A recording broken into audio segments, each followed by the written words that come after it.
नमस्कार, सूजस की विशेष रिपोर्ट में आप सभी का स्वागत है और मैं हूं आपके साथ निशा शर्मा।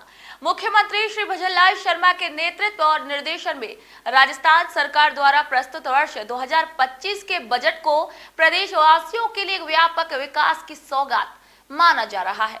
इस बजट में की गई महत्वपूर्ण घोषणाओं को अब तेजी से जमीन पर भी उतारा जा रहा है, जिससे प्रदेश में विकास की रफ्तार को एक नया बल मिल रहा है। राज्य सरकार की प्राथमिकता ये सुनिश्चित करना है कि बजट में प्रस्तावित योजनाएं केवल कागजों तक ही सीमित ना रहें, बल्कि आम जन को उनका सीधा और शीघ्र लाभ भी मिले। देखिए इसी क्रम में कोटा के सांगौद से ये स्पेशल रिपोर्ट।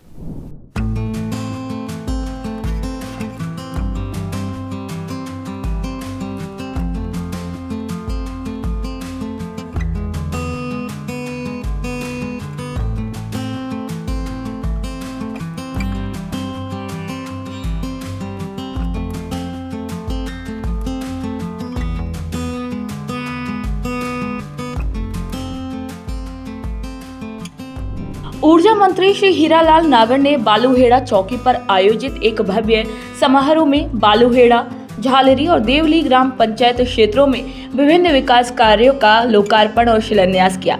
इसी मौके पर उन्होंने कनवास तहसील के किसानों को जलभराव की समस्या से राहत देने के लिए करीब 20 करोड़ रुपए की लागत से बनने वाली पोकलिया खाल डायवर्जन चैनल के निर्माण कार्य का भी शिलान्यास किया।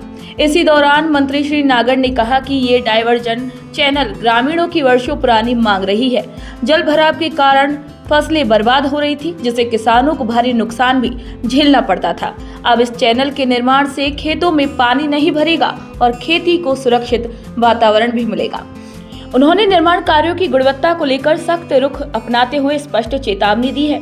यदि किसी भी कार्य में गुणवत्ता में कोई कमी पाई जाती है तो संबंधित अधिकारियों और ठेकेदारों के खिलाफ कड़ी से कड़ी कार्रवाई भी की जाएगी। कार्यक्रम के दौरान मंत्री श्री नागर ने कहा कि केंद्र और राज्य सरकार द्वारा चलाए जा रहे जन कल्याणकारी कार्यक्रमों की लंबी श्रृंखला है। खाद्य सुरक्षा, किसान सम्मान निधि, स्वच्छता अभियान और सुरक्षा से जुड़ी योजनाएं इनमें प्रमुख है। उन्होंने अधिकारियों से अपील की है कि वे इन योजनाओं को अधिक से अधिक लोगों तक पहुंचाएं और सुनिश्चित करें कि कोई भी पात्र लाभार्थी इनसे वंचित न रहे। उन्होंने कहा कि हमारा लक्ष्य केवल निर्माण कार्य करवाना नहीं है, बल्कि विकास को अंतिम छोर तक पहुंचाना है। जनता के जीवन में बदलाव लाना ही हमारी प्राथमिकता है। आज जो यहाँ बालूहेड़ा में आसपास का पूरा क्षेत्र जो बरसाती पानी से जलमग्न हो जाता था और उसकी वजह से यहाँ की फसलें नष्ट हो जाया करती थी, अब ये जो 20 करोड़ की लागत से डायवर्जन चैनल बनेगी और उससे यहाँ के किसानों को बरसात के समय अतिवृष्टि होने पर जो जल भराव होता था उससे मुक्ति भी मिलेगी और इनके किसानों में बरसात के समय जो फसल गलने से जो आर्थिक रूप से हानि होती थी उससे भी यहाँ लाभ मिलेगा। जिससे डायवर्जन का भी यहाँ पे शिलान्यास हुआ है और इसके अलावा तालाब जो हमारे बनने हैं जिनका सुदृढ़ीकरण होना है, ऐसे कई तालाबों का, चाहे वो हमारा खजूरी हो और कंदापड़ हो, कई तरह के गाँव में हमारे नए तालाब बन रहे हैं। उन सब तालाबों का भी सुदृढ़ीकरण करके और उनको भी एक बढ़िया मॉडल तालाब बनाने का काम एक हाथ में लिया है और लगभग 100 से ज़्यादा तालाब सांगोद विधानसभा में अभी तक बन करके तैयार हो चुके हैं और ये निरंतर और भी तालाबों की हमने सूची अभी प्रस्तावों के लिए भेजी है यहाँ पर हमारे राज्य सरकार को, और उसके बाद उनकी भी स्वीकृति जारी होगी तो वो भी तालाब हमारे धरातल पर उतरेंगे। कई रोडों के आज शिलान्यास थे, उन रोडों से जो लोगों को समस्या थी कि खेतों तक जाने के रास्ते नहीं है तो ग्रेवल और जीएसबी रोड स्वीकृत हुए थे, डामर रोड स्वीकृत हुए थे, उनका भी एक लाभ उनको सभी को मिलेगा। इसके साथ ही श्री हीरालाल नागर ने ग्राम पंचायत सहित आसपास के ग्रामीण क्षेत्रों में जल संरक्षण, पर्यावरण संवर्धन और ग्रामीण विकास से जुड़ी कई महत्वपूर्ण परियोजनाओं का शिलान्यास और लोकार्पण किया। इन कार्यों से क्षेत्र में जल उपलब्धता बढ़ेगी और ग्रामीण जीवन स्तर में सुधार आएगा। मंत्री श्री नागर ने झालरी ग्राम पंचायत में प्रधानमंत्री सिंचाई योजना के अंतर्गत बावड़ी जीर्णोद्धार कार्य की आधारशिला रखी। इसके साथ ही पालाहेड़ा में महादेव मंदिर के पास वृक्ष कुंज योजना के तहत हरित क्षेत्र विकसित करने की परियोजना का शिलान्यास किया। इसके अलावा उन्होंने गोपालपुरा में चारागाह विकास, फलदार पौधरोपण, नियाना तलाई निर्माण, वह खेड़ी गांव में एनीकट निर्माण जैसे महत्वपूर्ण जल संरचनाओं का भी लोकार्पण किया। इन परियोजनाओं का उद्देश्य वर्षा जल संचयन को बढ़ावा देना और ग्रामीण इलाकों में सिंचाई सुविधाओं को सशक्त बनाना है। मंत्री श्री नागर ने गरडाना में रिटेनिंग वॉल और तलाई पुनरुद्धार कार्य का भी उद्घाटन किया। उन्होंने कहा कि जल संरक्षण केवल संरचना निर्माण तक सीमित नहीं होना चाहिए, बल्कि इसका नियमित रखरखाव और सामुदायिक सहभागिता भी उतनी ही आवश्यक है। उन्होंने कहा कि जल और हरियाली के बिना गांवों की समृद्धि संभव नहीं है। इन कार्यों के माध्यम से हम न केवल पानी बचा रहे हैं, बल्कि भविष्य की पीढ़ियों के लिए स्थायी संसाधन भी तैयार कर रहे हैं। देखिए, जल स्वावलंबन के माध्यम से आज गांव-गांव में हम एक जागरूकता पैदा कर रहे हैं कि जल को बचाना भी है।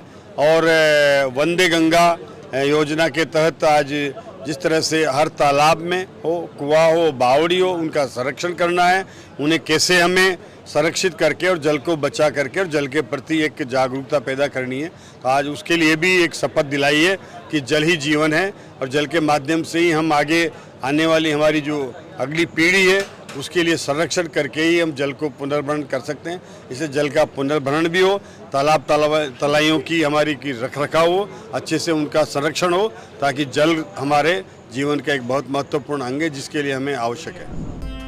राजस्थान में मुख्यमंत्री श्री भजनलाल शर्मा के नेतृत्व में राज्य सरकार सबका साथ, सबका विकास और सबका विश्वास के मूल मंत्र को आत्मसात करते हुए समावेशी और संतुलित विकास की दिशा में तेजी से कार्य कर रही है। सरकार का फोकस न केवल बुनियादी सुविधाओं के विस्तार पर है, बल्कि समाज के हर वर्ग तक योजनाओं का लाभ पहुंचाना भी प्राथमिकता बनी हुई है। मुख्यमंत्री श्री शर्मा की अगुवाई में राज्य सरकार ने विकसित एवं अग्रणी राजस्थान के लक्ष्य को साकार करने के लिए बहुआयामी रणनीतियों को अपनाया है। गरीब, किसान, महिला, युवा, श्रमिक, व्यापारी और पिछड़े वर्गों सहित हर तबके के लिए कल्याणकारी योजनाओं और विकास कार्यों की श्रृंखला लागू की गई है।